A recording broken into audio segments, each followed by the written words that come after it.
What's up, CG family? Welcome back to yet another video of our series where we are Hellcat swapping our Challenger. And we are here at Performance Lab Detroit yet again.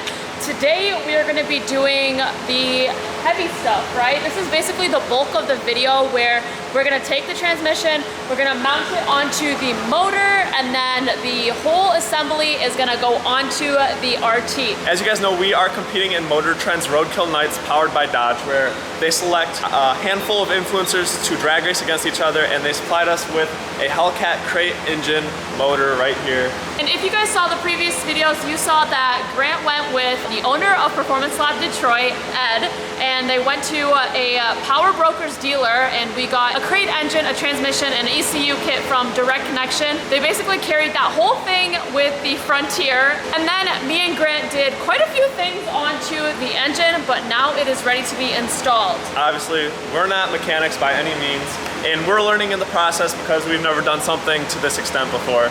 But of course, we help where we can. Like, we're not just like, you do the dirty work. Yeah. We're still trying to learn in the process because it's our first engine swap and first time doing all of this crazy stuff. It's so exciting and so crazy. And honestly, so far so good. I mean, there's not one thing that we tripped up about and we're like, yo, this makes no sense. Right. It's pretty straightforward, and it makes it a lot more straightforward considering we have a newer model Challenger in comparison to a lot of other competitors that have old school vehicles.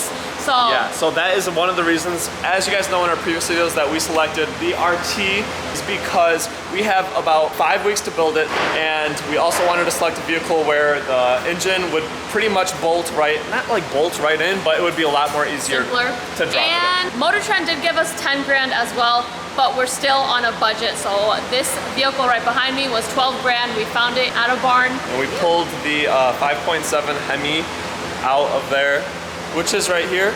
Had 120K miles on it, and we're about to swap this new Hellcat engine, and it is a Redeye engine as well.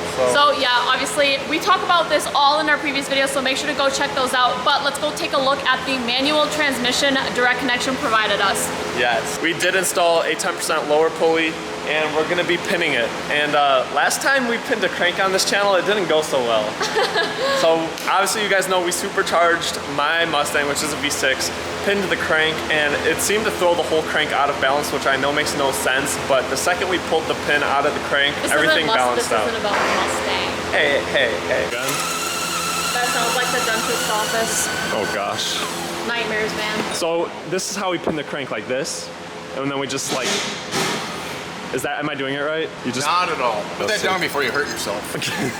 Now I got the camera. Let's take a look at the transmission we got. We got a 6-speed manual, as you can tell from this little plate right over here. We are basically gonna be picking this up, obviously with some help, and it's gonna be going on this, what do you call this little setup over here? Engine stand, drivetrain cart. A drivetrain cart. We do gotta go back to the Power Brokers dealer and get some flywheel bolts from what I heard. We also gotta get the cooling system going because I want this car to have some AC, but they weren't a direct fit from the 5.7. So we gotta do some custom work, but that's okay. That's what engine swaps are all about. Jay got the transmission on, and now we are about to roll the drivetrain cart right under their RT. Oh, yeah. I'm so excited.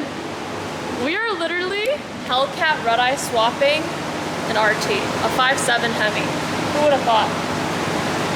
All right, it's time to lift the Challenger, and then we are gonna roll the engine and transmission right under.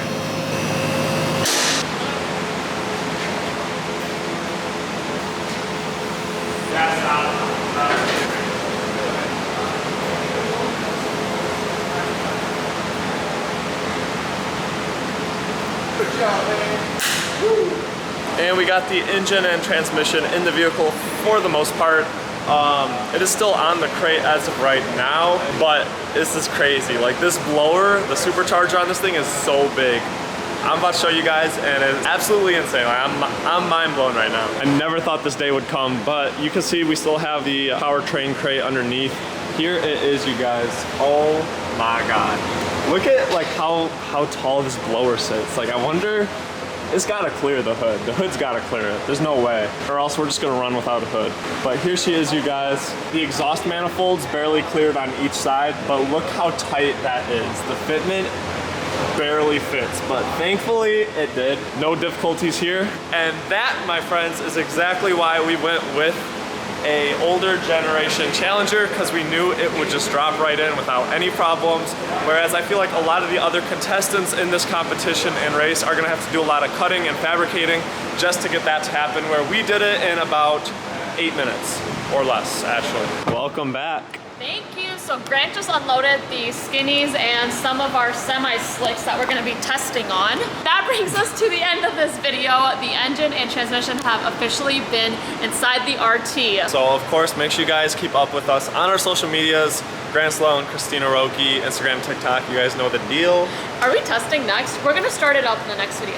Sorry guys. Start it up in the next video. Not this video. Next video. We still have a lot of work to do to get this car running. Yeah, see you guys in the next video. Peace out. Peace.